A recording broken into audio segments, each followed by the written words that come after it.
of misinformation, I'm the truth seeker. Cut through the lies like a blade, I'm a fact checker. Black communications, the social need to follow. Unmasking fake news, exposing them all tomorrow. I'm on a mission, fighting for the information. No room for deception, it's time for retaliation. Black communications, we set the record straight. Real news, no filters, just the facts we dedicate. Fake news spreading like an epidemic outbreak, but I won't back down, I'll be the one to make them choke. Black communications, now they're relevant until exposing all the lies. Watch them burn in hell. Good day, ladies and gentlemen, Rosa here of Splat Communications. Before we start, may we request dear followers, viewers and subscribers to please don't skip ads. This will help us a lot to continue the work that we do. Thank you. Likewise, may we request those who have not subscribed yet to please do so. Kindly make it a habit to like the videos, but more importantly, share it so you can help us in our fight against fake news, misinformation and disinformation.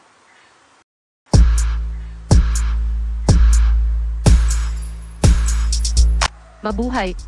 Wina po muli ito ng Splat Communications. Ngayon po ay ating tatalakayin kung ano ang ibig sabihin ng internal debt, foreign debt at national debt upang lalo po nating maunawaan kung paano ito nakakaapekto sa ekonomiya ng isang bansa gaya ng dito sa atin sa Pilipinas. Ilalahad din po natin ang history ng ating pambansang utang mula 1986 hanggang 2022.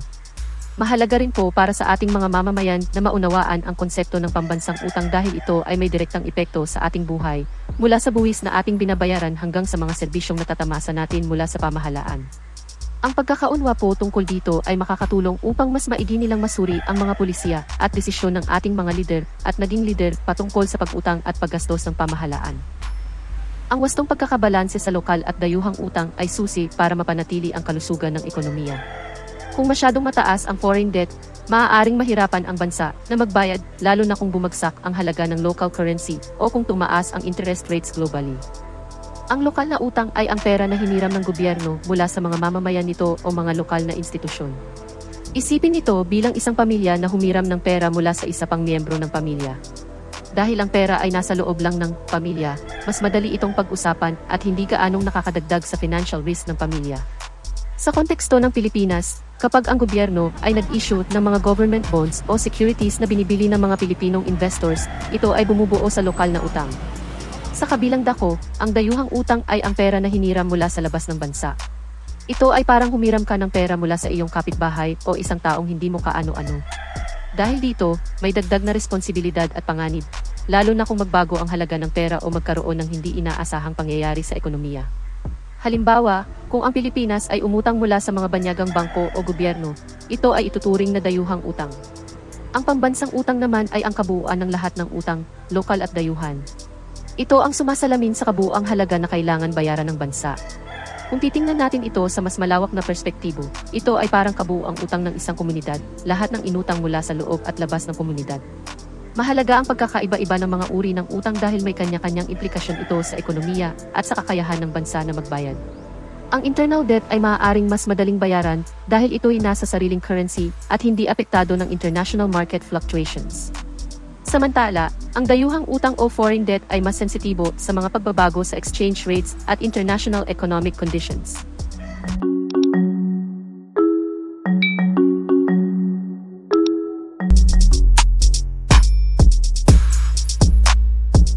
Ngayon po ay atin ang tingnan ang mga datos ukol sa history ng national debt ng Pilipinas mula 1986 hanggang 2022.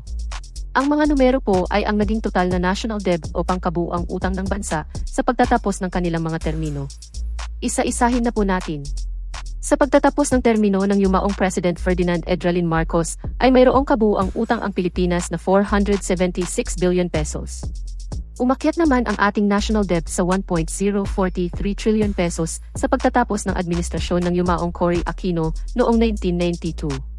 Noong natapos ang termino ng yumaong Fidel Ramos noong 1998 ay umakyat na po ang ating national debt ng 1.71 trillion pesos. Sa pagtatapos naman ng 2.5 taon na termino ni dating Pangulong Erap Estrada ay umakyat na ito sa 1.9 trillion pesos. Ang national debt naman ng bansa ay lumubo pagkatapos ng termino ni dating Pangulong Gloria Macapagal Arroyo noong 2010. Ito ay umabot sa 5.24 trillion pesos. Samantala sa pagtatapos naman po ng termino ni yumaong Pangulong Noynoy Aquino noong 2010 ay nasa 5.94 trillion pesos na ito. Sa pagtatapos naman noong 2022 ng termino ni dating Pangulong Rodrigo Duterte, lumobo na ang ating national debt sa halagang 14.34 trillion pesos. Ito po ang pinakamalaking paglobo ng pambansang utang ng Pilipinas sa loob ng halos 4 na dekada o pagkalipas ng 7 Pangulo. Thank you po, Ferry Koy, for being a channel member.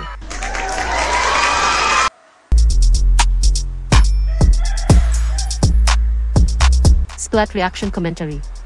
Hindi po natin kailangang i-justify kung bakit lumobo ang utang ng isang naging dating Pangulo. Hayaan po nating ang kasaysayan at mga susunod pang henerasyon ng mga Pilipino ang humusga sa kanila at kanilang nagawa sa ating bayan.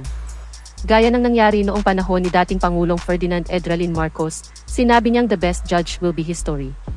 At ngayon nga ay na-appreciate na ng mga millennial at Generation Z ang kanyang mga nagawa para sa Pilipinas.